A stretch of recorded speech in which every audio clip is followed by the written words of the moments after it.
Well, welcome back, everybody, to our first episode of 2026 with a powerhouse guest. Keith Ferrazzi is the #1 New York Times bestselling author of Never Eat Alone. I know that many of today's CIOs changed the entire trajectory of their careers by applying Keith's book, by applying this mantra, getting out of their offices and their comfort zones to build trusted relationships. For more than 2 decades, Keith has coached Fortune 500 CXOs, C-suites, boards to build teams that are grounded in candor, in co-creation, and shared accountability. The kinds of teams that win together, or as Keith will say, that will climb the hill and take the hill together. Last fall, Keith was honored in London as one of the top 50 thinkers in the world, a remarkable but well-deserved recognition. And at a moment when AI threatens to accelerate disconnection, Keith is doing the opposite through his work, showing leaders how AI can actually deepen trust, unlock creativity, and strengthen the human fabric of work. So Keith, welcome to the show. I want to get you on here. I want to jump in and just thanks for sharing your big brain, your brilliance, and the unique lens with the Tech Whispers community. Thanks, Dan. I've been so looking forward to this. You and I have been talking about it for a while. It's a real honor. Thanks a lot. So you're known for your books, your speaking, a lot of different things, the work you do with companies. But I want to jump in, as I always say, the deep end of the pool, Keith. And I'm not sure if people realize just how integrally involved you are in architecting what you say is the future of human AI collaboration. So let's start off by talking about that and maybe share what you're seeing amongst the business impacting AI transformers that you're working with out there. Well, I think there's 2 levels to that. As you know, Dan, my primary research and work for 20-some years is coaching high-performing teams. That's what I focus on. And there is no more important topic right now, particularly among high-performing teams in technology. So CIOs, CTOs, and their executive teams. How does that group work together to move and advance the AI agenda? And how does that group redefine team to move the AI agenda forward in the organization? I think you and I believe very strongly that the technology function need to be the Sherpas of AI transformation in the business. And that is not just about technology. It's about process. It's about workflows. It's about human capital. And how do we get technology leaders to maximize their ability to advance AI? Now, that's why I focus on it, right? So I didn't always. I've always focused on how do groups of individuals work better together to achieve disproportionate outcomes. Today, AI is a part of our team and our agenda at the same time. Really good. Yeah. And, you're working with a lot of what I'll call the real AI transformers, those executives that are really making a difference in their companies. At the same time, you have a very active engagement in what I'll call the AI native companies. You're out in the Bay Area. So maybe what are 2 or 3 things, Keith, that we should be learning from them, that we should be applying from these very disruptive companies?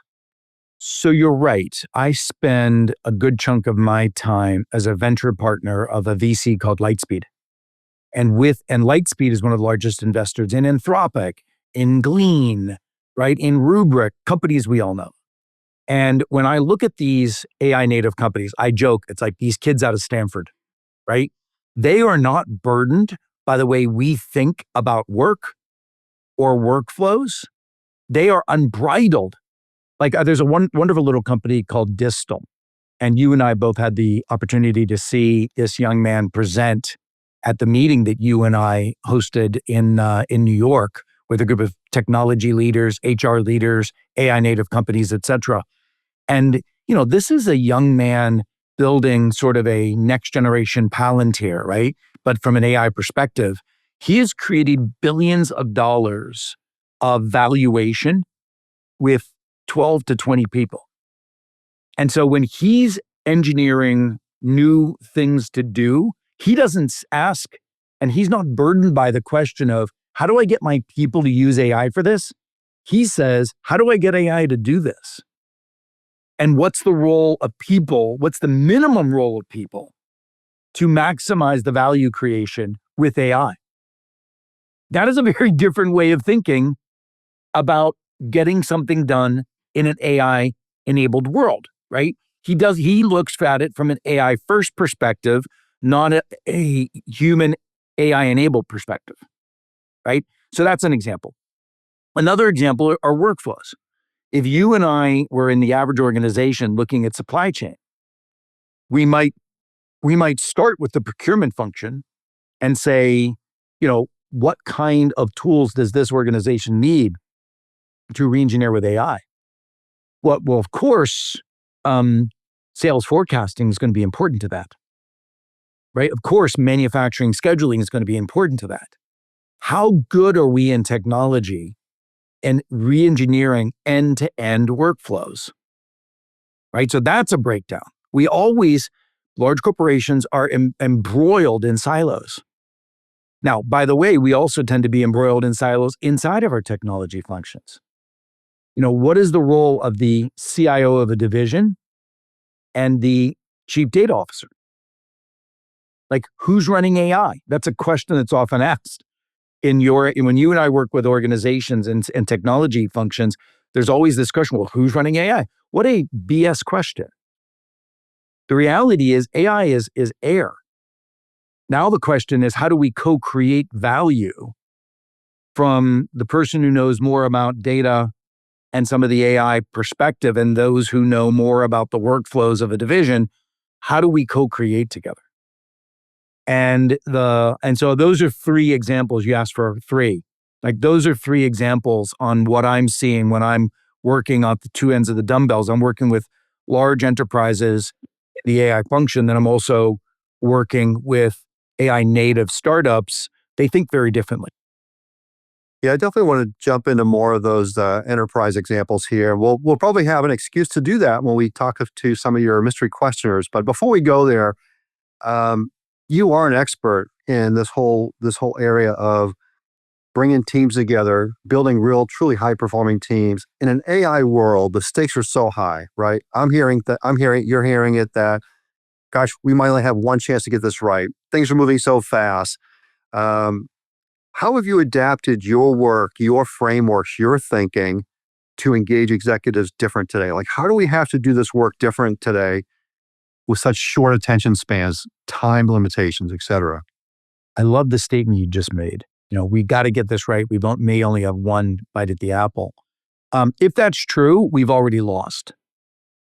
Because I don't think anybody got it right the first time. And I'm still talking to IT functions that are measuring AI results by adoption rates of tools. How ridiculous is that in terms of what we should be thinking about today, which is how are we measuring business impact, with AI as an enabler. So I think a lot of us, we've all been stumbling through. I think, what's interesting about this is, and this is something I joke about, in the last 50 years of work, we've had some pretty big shifts in how we work. One of them early on when I was growing up was Six Sigma and TQM, right? Like continuous improvement, realizing people at the front line could make differences in the ways they work. And that was brought about by manufacturing engineers. Then in the, a little bit later, and I guess it was the late 90s, early 2000s, we needed to produce more software to be successful. And so the next big shift of ways of working was agile, right? And interestingly enough, that was created by software engineers. Today we show up and we need to change and reboot entire ways of working in the core business. What engineers are looking at that? And the answer is we're struggling to figure out whose job is it to re-engineer workflows. I happen to think that that's a part of the job of the technology leader. But a lot of technology leaders are focusing more on the tools and not on the workflow redesign. And it's not necessarily, it certainly isn't a competency of HR. And the competency of workflow redesign isn't necessarily embedded in the business because salespeople aren't engineers. They don't know how to think from an industrial engineering mindset of re-engineering workflows. So I take you through that because I think the only way, there's two critical lessons that I would take from this. Number one, none of us have the formula to do it ourselves. Therefore, we have to redefine team. Team is who we need to get the job done. And when we're looking at supply chain, it's somebody from sales, it's somebody from procurement, it's somebody from manufacturing, it's somebody from HR, it's somebody from technology. Who leads it is irrelevant. I would invite a CIO listening to say that you can lead this. But are you good at being able to gather in a team to lead this? That's one. Number two, we need to work in Agile. Here we are in technology companies, and you're certainly using Agile in your programming, but are you using Agile in your project management? Are you using Agile as a change management function? Agile is now our operating system. We need to work in monthly Agile sprints. So we don't have to get it right. We just have to earnestly push hard for the next month, knowing our North Star, knowing what we're going to learn. And then at the end of that month, we stop and we do a stand-up. What have we learned? Where have we failed? Where have we succeeded? Where have we struggled? Where are we going next? And if we can have the kind of what I call teamship mindset, where we have high degrees of candor, high degrees of challenge culture, high degrees of interdependency, if at the end of every monthly Agile sprint of re-engineering whatever it is with AI, supply chain with AI, customer experience with AI, etc., if at the end of every Agile sprint we get honest with ourselves and rigorous, then we can get there in short Agile sprints without this idea of getting it right. So we're going to be adaptive. This is red meat for the Tech Whispers audience, Keith. So great. Well, that's why I was so excited. These are my people. Like you've created a group of what I believe, and you and I have talked about this. You and I know that the group of people listening, these are the change agents of the future of work and companies and enterprises. We just need to give them the tools and the coaching to do that. Yeah, really good. And I want to mention, Keith, we're not going to have time during the podcast, but I've carved out, when we do our CIO.com article together, I'm going to focus it on your new book, Never Lead Alone, 10 Shifts from Leadership to Teamship, because all the things you're talking about, you've written right there, the blue book and over your shoulder. Here it is. Thank you. Amazing writing. Once again, thank you for that. And so, when you talk about building teams in 2026, you are on the leading edge of this. And I appreciate the thought leadership here that's gone into that. But I want to shift now to, one of our special features of this podcast are the mystery questioners, right? People who know you well, people who, these people love you because of what you do for our community, our world. And so I threw the 5 mystery questions in the chat and I said, tell me what the themes are of these mystery questions. I was just curious because they were similar but different. And 2 themes came out, Keith. And one was your belief that high performance begins with the human connection, trust, and shared accountability, especially in the age of AI. That's number one. The other theme was your unique ability to surface the hidden dynamics beneath teams and leaders to unlock candor, collaboration, and transformation. So what do you think? Did Chad get it right? Does that sound right to you? I love both of those because interestingly enough, you referenced the book a moment ago. And my philosophy of what a high-performing team is has 3 layers, right? The most important layer is how do you create that kind of challenge culture that unearths everything that needs to be said, no conflict avoidance, gets it on the table, etc. So that piece of candor and collaboration that you talked about, 100%. Now, what gives you the permission to do that? It's that relationship layer. It's that trust. It's that intimacy, that care. The one thing that it didn't mention is that I believe that we need to be leaning into new ways of collaborating. I call it 21st century collaboration. How do we use our tools differently? How do we collaborate with our software differently? How does AI come into our collaboration? So I would say the 2 that you got, 100%, I would just add to it what you mentioned earlier, which is how do we do all of this in a 21st century manner? that's a really, you said a couple of things. I pull them together, Keith. One is we've got more tools than we've ever had, more capabilities for collaboration, for communication.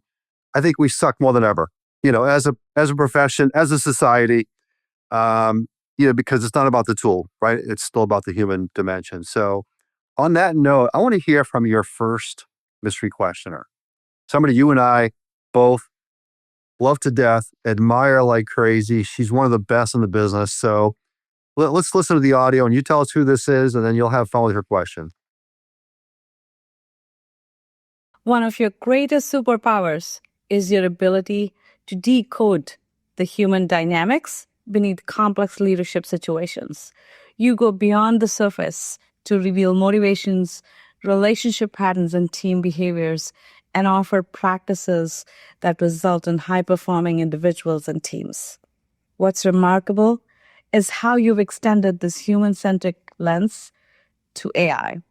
Rather than treating AI as just technology, you've grounded it in trust, collaboration, and the behaviors of high-performing teams. In an AI-driven world, that perspective, that human-centric perspective, feels more essential than ever. Question for you: how did you develop this capability, and what shaped your belief that it's so critical today? First of all, does this happen to you a lot where people get choked up when they hear the questions? Yeah, especially when they're from this individual. Yeah, it's like I just sit here and I love Deepa and I have such deep respect for Deepa Soni. And as I'm hearing her, I just know how busy she is with her new role. And the fact that she could take the time to be so thoughtful as she did to do this, it just touches me. And I'm so blessed to count her among both a client and a friend. So to get to the question, look, if I'm going to maybe answer this in two ways. I'm going to answer it. I think there was an opening to talk about my origin story. Like what am I tapping into to get to this? Like what's the essence of this? And how does human centricity flow for me?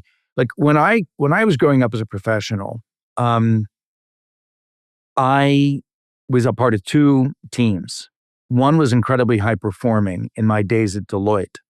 And I was the chief marketing officer. And we were a group of people who were moving from Deloitte being in the lowest of the big eight to trying to be at par with the great organizations as it is today, like Accenture, McKinsey, and others.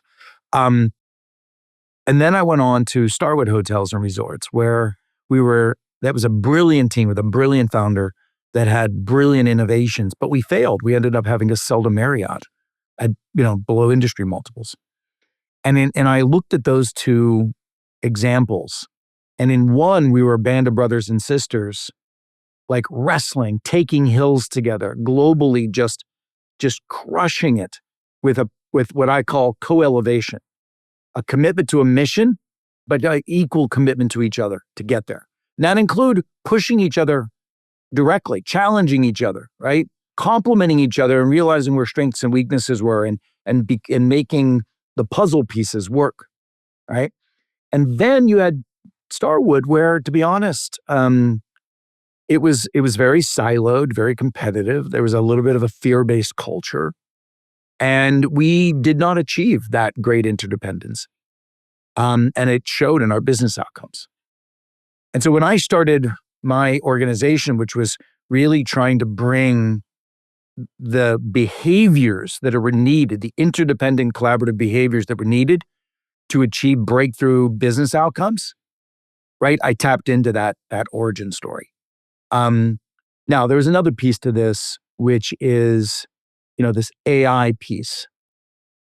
AI is changing everything. And to your point, I'm getting to see what a mindset looks like when somebody isn't burdened by having an IT organization of 5,000 people or 10,000 people that we have to re-engineer in order to achieve breakthrough outcomes, but they are building from zero up, and I'm getting to see the elegance of their thinking, and it's very different than what we have, right? And what what I'm excited about, to Deepa's point, is marrying this new air that we're breathing called AI and helping organizations that are already existing organizations going to be able to compete with re-engineering what we have built for an AI first world. And what does that roadmap look like? And I spend so much time dissecting that. But I have to say that at the essence, it really is something I mentioned earlier. One, redefining team. Team no longer has anything to do with org chart. Team is only who you need to get the job done. So if you can re-engineer team by defining yourself not as a leader with control, but as a Sherpa of a group of people taking a hill together, who are those individuals? How do you invite them in to co-create? And that's the next piece, which is it's an inclusive way of thinking about team, and it's a co-creation, not working in silos and trying to get buy-in. Buy-in is selling something to somebody. We need to be co-creating. And what are the tools we use to co-create? Now, Deepa, I think, has a lot of respect for the emotional quality that I try to bring to the table to give people the quick psychological safety to work together in places where they didn't in the past, where people might be insecure, people might have sharp elbows, people, etc. So how do we get to create us fast, right? And that's not easy for a lot of technology leaders, where many technology leaders are uncomfortable with emotions, vulnerability. They're much more focused and comfortable with, getting it right, and less about some of the emotional messiness. And I bring to the reality that it's all going to be emotional messiness, and it's okay.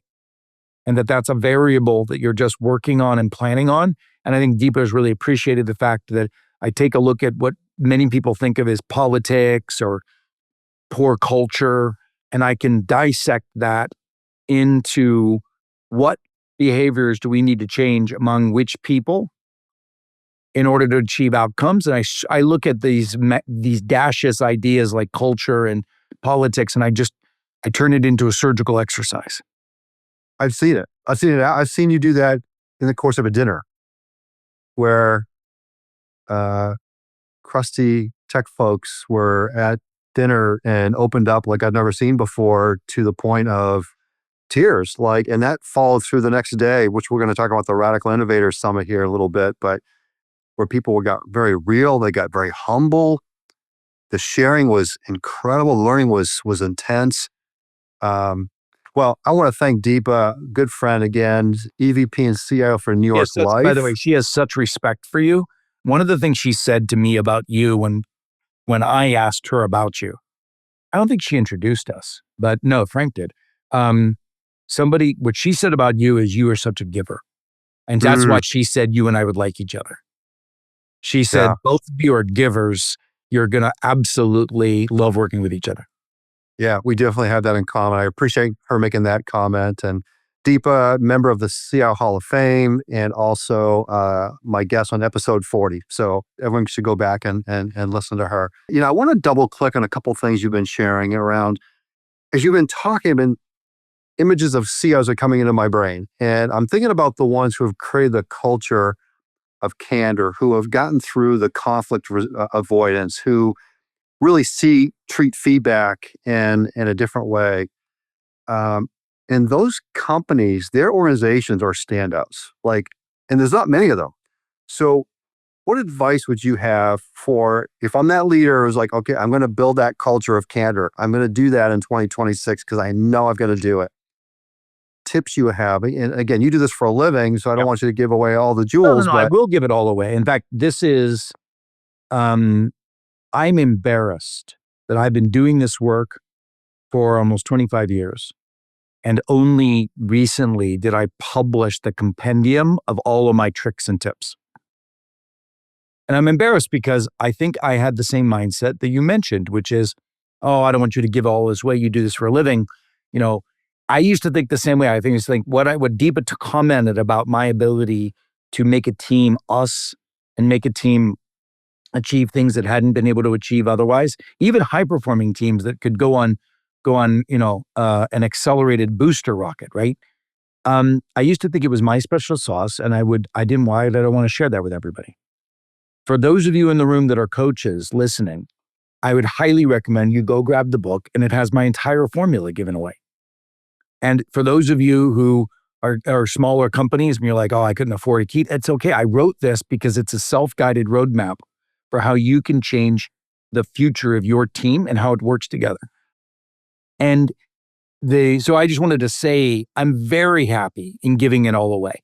I realized that only an abundant mindset of giving away what I've been working on is the way that we co-create greatness, both in our individual lives and collectively. So I just put that aside.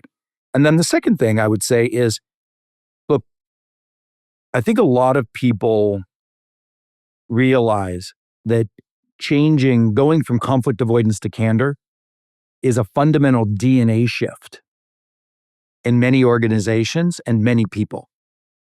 I don't believe that you're going to be successful if all of a sudden, out of sheer mindset and willpower, you try to get your team to change from conflict avoidant to candor.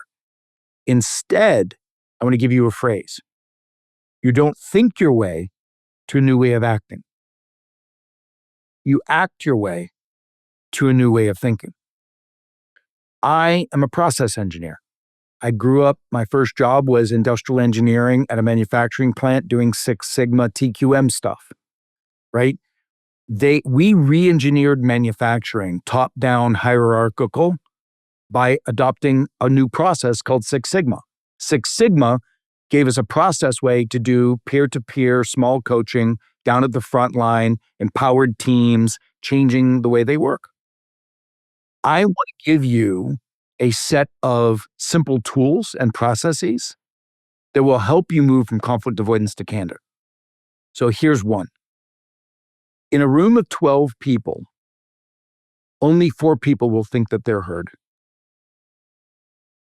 Why? Some of them may be shy and they're not speaking up. Some of them may be political and they realize that they'd rather lobby behind the scenes to get their voice heard.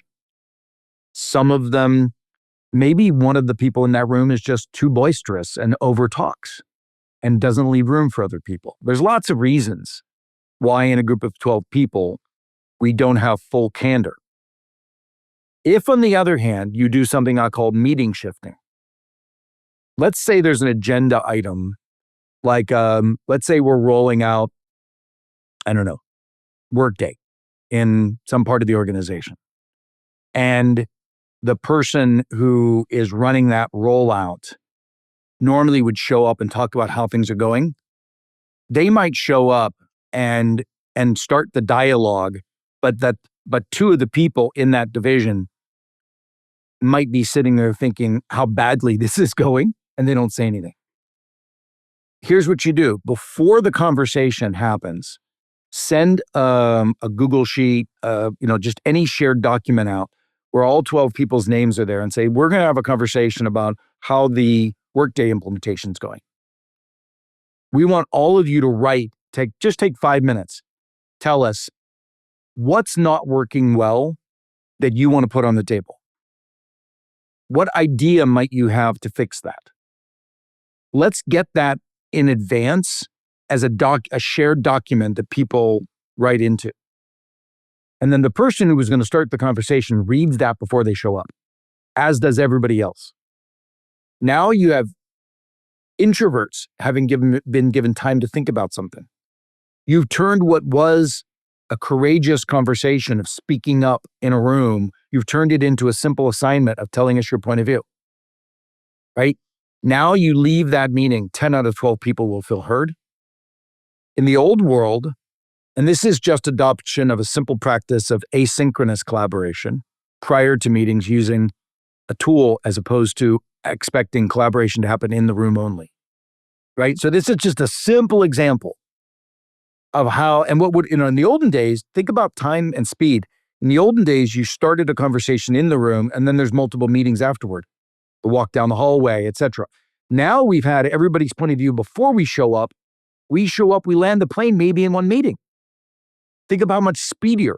So when I talk to these kids out of Stanford who are starting companies, if I were to say to them, hey, let's have a meeting to talk about this problem, they would say, how do we meet about this problem? We haven't collaborated yet.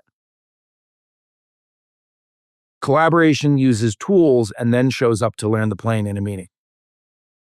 Simple example, but that's a process change that gives that the average team, in terms of speaking courageously in the room when it's risky, on a scale of 0 to 5 is in the high ones. You start adopting these kind of candor-based process changes, I can get you up into the high 3s, low 4s. So simple. Keith, I had you do this in the room at the Radical Innovator Summit. I'm going to ask you to do it again now. Can you give us that quote again about acting and thinking? Because I just want people to really, really note that. And the basis of this is everybody always says we have to change mindset. And that's like saying, I got to change my DNA. It's easier to change process, which ultimately changes mindset. So the quote is, you don't think your way to a new way of acting. You don't just wake up one day and say, I want to be courageous, and then do it. You don't think your way to a new way of acting. You act your way to a new way of thinking. If you start asking people to write in advance of a meeting what they're really thinking, and then have the conversation in the room, that will begin to make them more courageous. So good. Thank you for doing that. And I've got another mystery question that's perfectly timed because one of the other hallmarks of great leaders today is they know they don't have all the answers. Nobody does. And they don't have that burden, using one of your words, but they instinctively ask questions that spark new thinking. They unlock innovation, new ideas. They change the trajectory of a team, a company. This next mystery questioner is a high-profile CIO. She herself has this superpower, and I think that's why she really respects it and identifies it in you. So you're going to know who this is right away, and we're going to have some fun with this question. So let's listen in. So the wonderful thing I see about Keith is just his incredible insight to ask the questions that need to be asked. So what I would like to know would be, how did you learn to ask the most important question?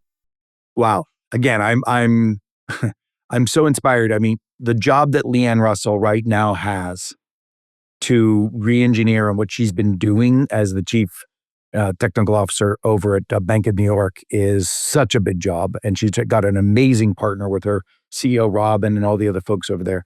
The fact that she took the time to do this is extraordinary. Look, I mean, it's a cool question. I love it. I can't wait to talk to Leanne about it. Here's what I do. I ask the question that I'm thinking about in the back of my head, that all of us are thinking about in the back of our heads, that most of us don't want to ask because we're afraid it won't be well received. That's it. I mentioned it earlier. This idea of who's running AI, what a ridiculous question. But in people's minds, they're battling with this idea of silos. Is AI the job of the CIO of a division that knows more about the work engineering that needs to happen and the business agenda? Or is it the CDAIO who understands the tools better and the data better? Like, let's reframe the question. How could we co-create something different than trying to work in our silos? So the answer is you just have to trust your instincts. And I've done it for 25 years and I really do care. I think there's two ways to this. One is when you've seen patterns consistently show up that derail teams, particularly technology teams, then I could ask the question because I've seen it 1,000 times. But the second thing is I can normalize it and make people not feel embarrassed. Because I'm like, listen, I know right now there must be stress in this team around this question of who owns AI. That is perfectly acceptable. It's happening all over the world. Let me reframe that question. Why aren't we collaborating more effectively? Yeah. You know what I'm saying? So, and it comes from care. There's no judgment. I'm not pointing fingers. And I'm trusting my instincts because I've seen but I think most of us know the questions. In fact, this is actually, I'll add this to your listeners. One of the greatest things I love to do with a team is to ask the team, before our next meeting, I want you to write, what are the most important questions we're not asking as a team that we should be asking? I never thought of it, but that Leanne called out this idea to find the right questions. I think agendas need to be run by ferreting out and figuring out the right questions to ask. Powerful. Thank you for that. I wrote that down because great leaders know how to open up the team, open up the new ways of thinking, and through that different question, right? Don't ask the dumb egg question, right? Don't ask what keeps you up at night. That's just lame. Everyone does that. There's got to be a better way of asking a business partner or whatever your role is, that question versus, the lame question. Leanne Russell, thank you so much. I met her for the first time at your event at the Radical Innovator Summit. I want to kind of jump into that here in a minute, but gosh, was she important. She's so impressive. She had just run from CNBC. You had to tweak the agenda. She did a Spark Talk, so you put her a little later so she could actually literally catch her breath, and came from a different industry, different country, and just so impressive. So thank you, Leanne, for that. We're gonna feature Leanne this year on the podcast. So I might be calling you for a mystery question. I would in a second, of course. Drop of that. Perfect. As I think about the Radical Innovator Summit, and I want you to talk about that, I think about what is so special about that. Was probably one of, in my 40 years, okay, and I've told this to a lot of people, I'm not saying this to you, top 3, if not the number 1 event I've been to in 40 years. Wow. It was impactful. It was powerful. It was goosebumps. It was like, holy crap. So I came up with the 7 C's, what I call the Keith Ferrazzi factor. Okay. So here's why I think it was so special. The C's are: you convene extraordinary people, you build communities of C-level peers. In this case, it was CIOs, CHROs, and some innovators. You facilitate genuine, what you call co-elevation. You inspire, you expect bold commitments. You challenge people to make real commitments. You care about their careers. You want these people to thrive. And then you give them a real reason to celebrate, which we don't do very well in our profession. So how do I do? Does this sound right to you? And you, the first one was convening the right people, right? You're getting the right people in the room. I tell you, you have done better marketing of what we've tried to create than we could ever do. Look, the reality is, thank you for that. And I engineer events for what I call relaxing into gravity. The reality is that everything you just talked about is so easy to engineer into a meeting if you realize what people are ultimately how they're wired, and you're just giving them permission. People are, as a humanity, we're hardwired to be tribal. We're hardwired to have each other's back. If we didn't, our early ancestors, would have died if they hadn't collectively had each other's back in the tribe. Right. All I'm trying to do is design an environment where a group of individuals become a tribe and have each other's back and aspire to a mission, but also aspire to push each other there in ideas, in careers, personally, right? That's what we're trying to create in Rick. And by the way, that's the same thing I try to create in teams. So all I've created is the same thing I'm trying to do at a team inside of a company, a CIO's team, a CEO's team. I'm trying to create a team that won't let each other fail. What are the essence of that? And you beautifully engineered the 7 C's. I love it, of what we're trying to do at Rick. Well, you're going to convene another group of people, I think, end of April in the Bay Area, correct? Is that the We're shooting for April. The Radical Innovators Collaborative website, radicalinnovatorscollaborative.com, will give you the details, and you can apply to come. But it will be about 100 of the breakthrough innovators, people who like really want to break through and crack the glass ceiling, getting great results in any particular area of the use of AI. And we're bringing together not only CIOs and CTOs, but we're bringing together these AI native founders, and we're bringing together heads of HR that actually want to be your partner. And what we're really trying to teach you is how can you be the Sherpa of the vendors, the suppliers, the HR people, the business. We're going to have CEOs in the room. There's going to be a bigger, we're going to have CFOs in the room. How do you partner with the CFO to get there? Yeah, so good. Well, check out the website, reach out to me, and I'll definitely get the details out to people. And it's a room I'm that serious. you want to be in. I want your production team to grab that snippet of how you introduced Rick, and I want you to send that back to us, and we'll put it up on our website. You're going to be our poster child. I am honored to do that. Yeah, absolutely. It's a room that people have to be in. And, nothing against Copilot, but this is not how we're using Copilot. These are the real AI transformers that are impacting their businesses, like Leanne Russell, like Deepa Soni, people like that. And speaking of rooms, there's another mystery questioner with someone who's been in many of these rooms with you. So you're going to have some fun just because of who it is and the question. So let's tee up this next audio. Keith, one of the most impressive things I've always found in you is your ability to be relevant in the room across a number of executive roles, and at the same time, challenge people and not let people off the hook for making pithy statements, which is a really rare combination of talent.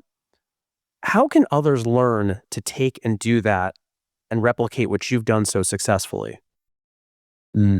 Well, Frank Conju is not only, he's like a little brother or a son to me. He came into Ferrazzi Greenlight years ago, decades ago, as a young man out of college. He had been hired as a temp job to drive me to a speaking event. And I got to know him and gave him an opportunity to be an intern at the company. And now he has far surpassed me, to be honest, in his capacity to bring together, and his specialty is CHROs in the world. So Frank learned at my feet and then went off and did better than I do. Like, he's just extraordinary in his convening ability. Look, I think he picked up a couple of things, one of which was similar to what Leanne picked up on, which is, I don't let people off the hook. And it's not just being a jackass, right? I do it because I'm always asking the question in a conversation. Am I squeezing the juice out of the fact that we paid to get these people together?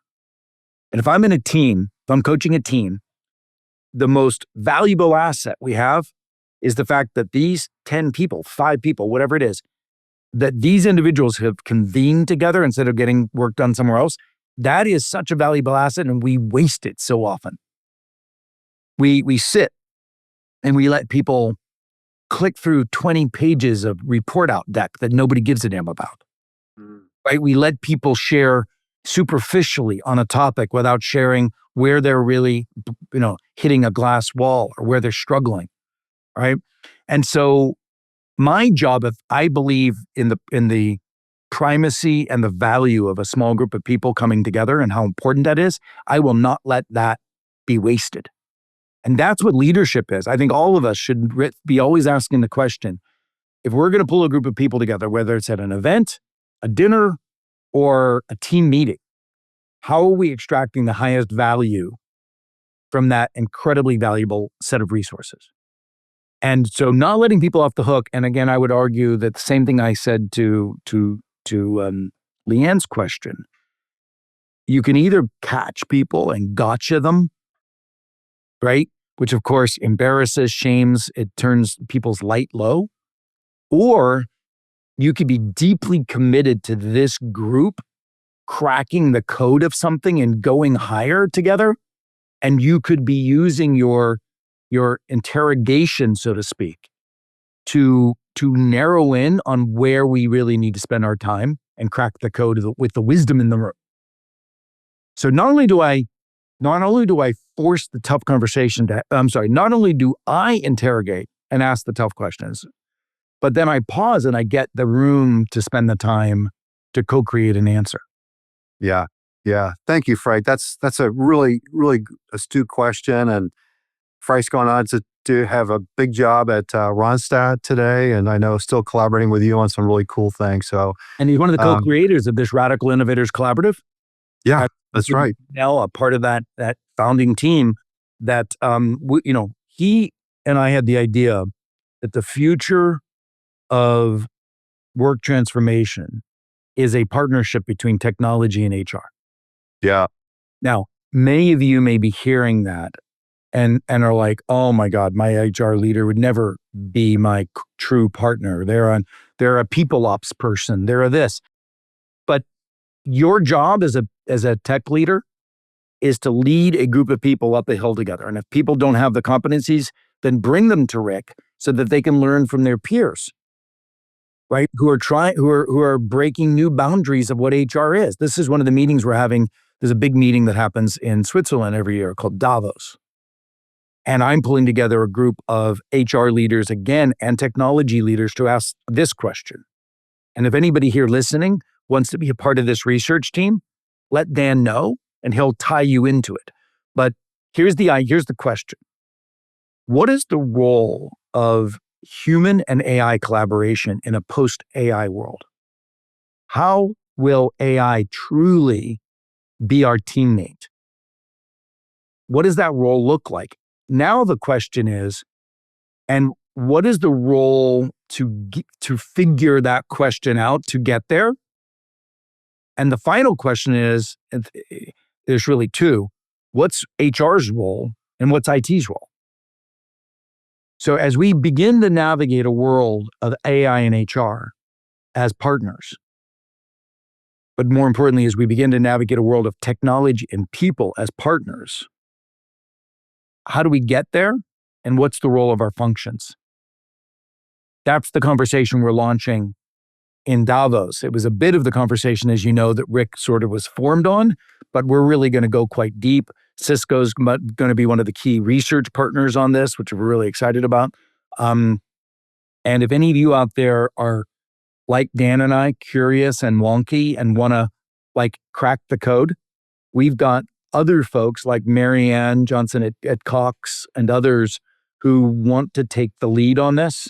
And if you want to be in the group that goes and cracks the code of this while you're doing it for your own organizations and for others, then let Dan know and we'll have you join the group. Highly recommend it. Yeah, so good. And again, thank you to Frank. And Keith, we've heard from two amazing CIOs. Thanks to Frank, we're going to now hear from two amazing CHROs. Oh, wow. Okay. So let's tee up this first one, and you're going to know who this is right away, and you're going to love her question. Your brilliant insights and powerful frameworks on both radical adaptability and co-elevation are so invaluable, especially in this ever-evolving world we navigate.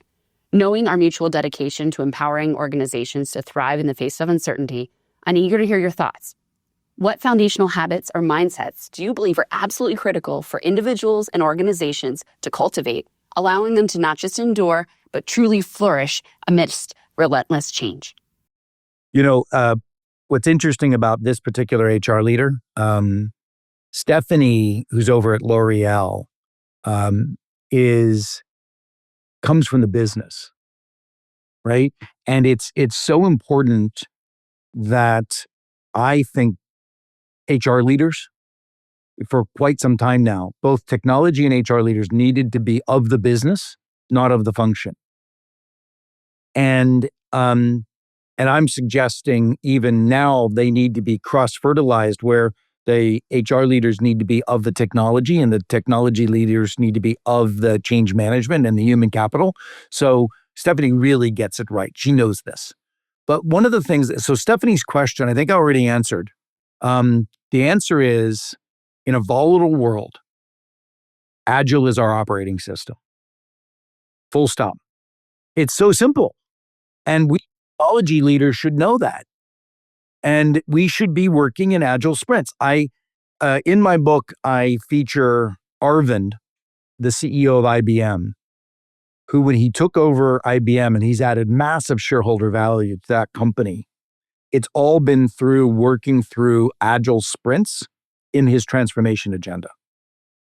Isn't it weird that we as technologists who live and breathe Agile in our programming, in our engineering, don't adopt it in our management practices?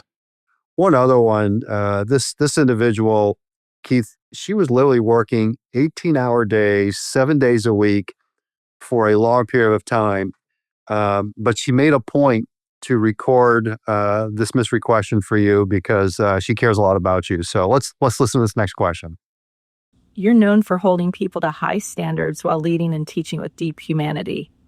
How do great leaders have the courage to be radically candid without losing trust? And also, why do you think kindness is often misunderstood as softness? So this one is particularly nostalgic for me. It might be, maybe it wasn't 20 years ago, 15 years ago maybe, is when I first worked with Lisa Buckingham. She was the head of HR at Lincoln Financial at the time. And she had experienced my work when they were merging Thomson and Reuters, where she was previously. So sometimes I'll work to create two organizations coming together. How do we make them one team, right?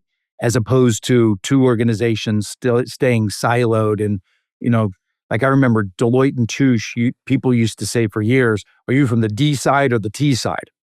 Like, we got to be one firm in 1 year. And so I knew Lisa, and she was actually very early a part of co-creating some of the methodology for high-performing teams that we created.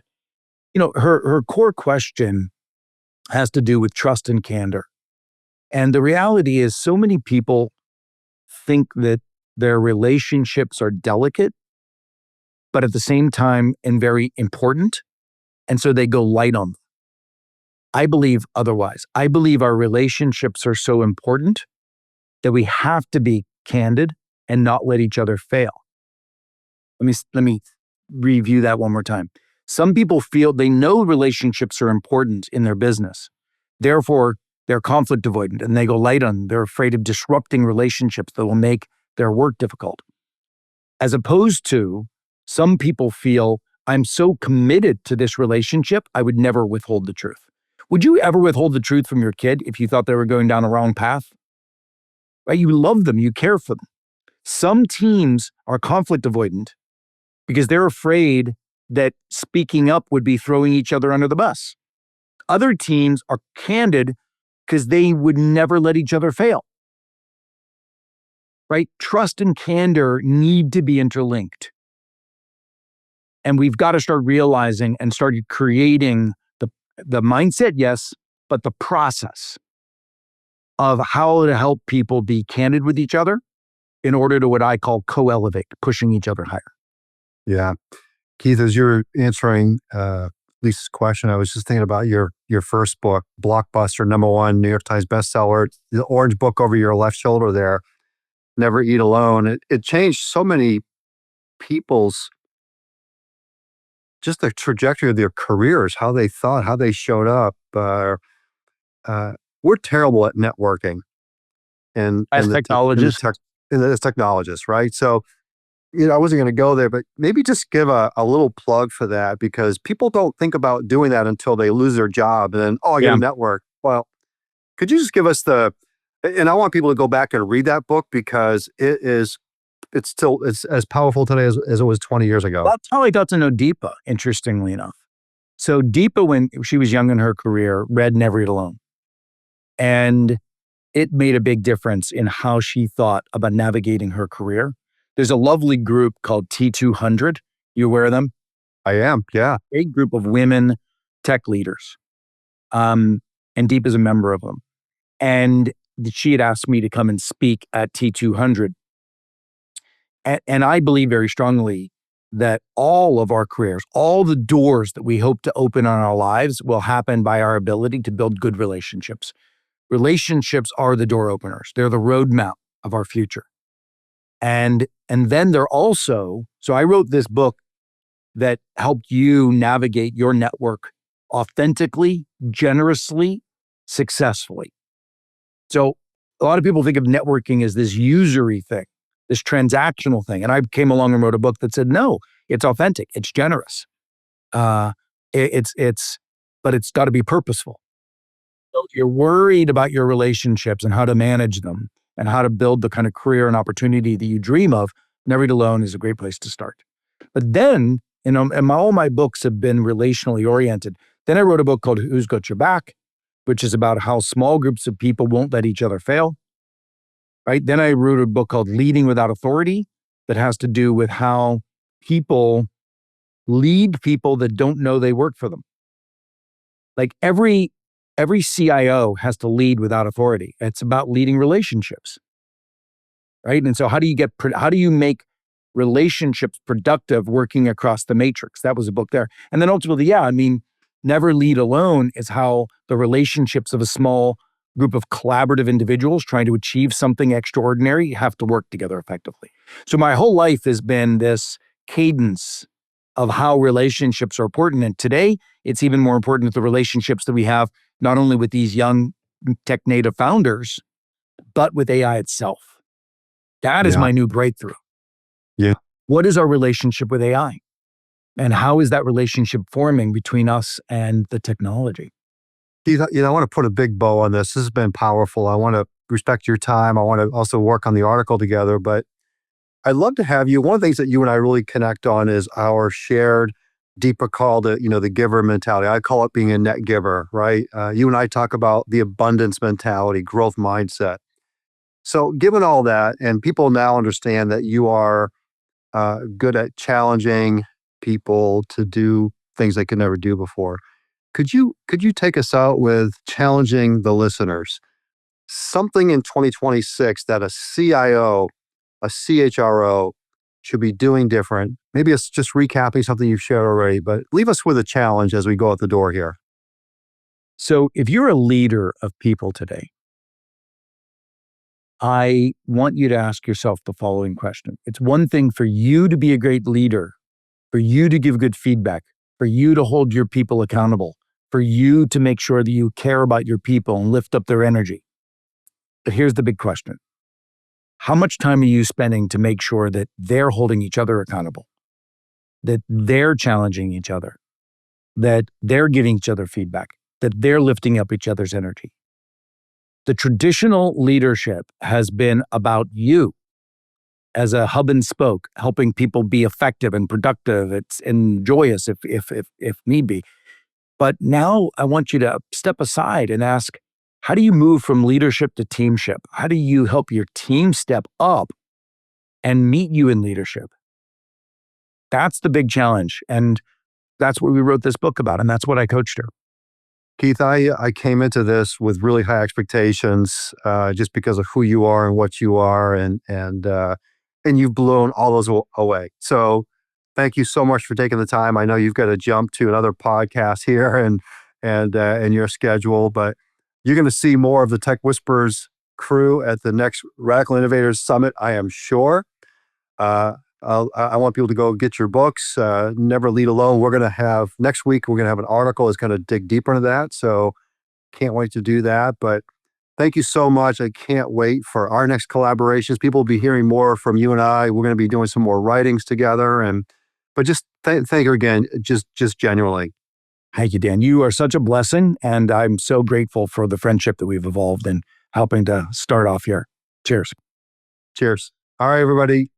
We will see you next time. Thanks so much to Keith Ferrazzi.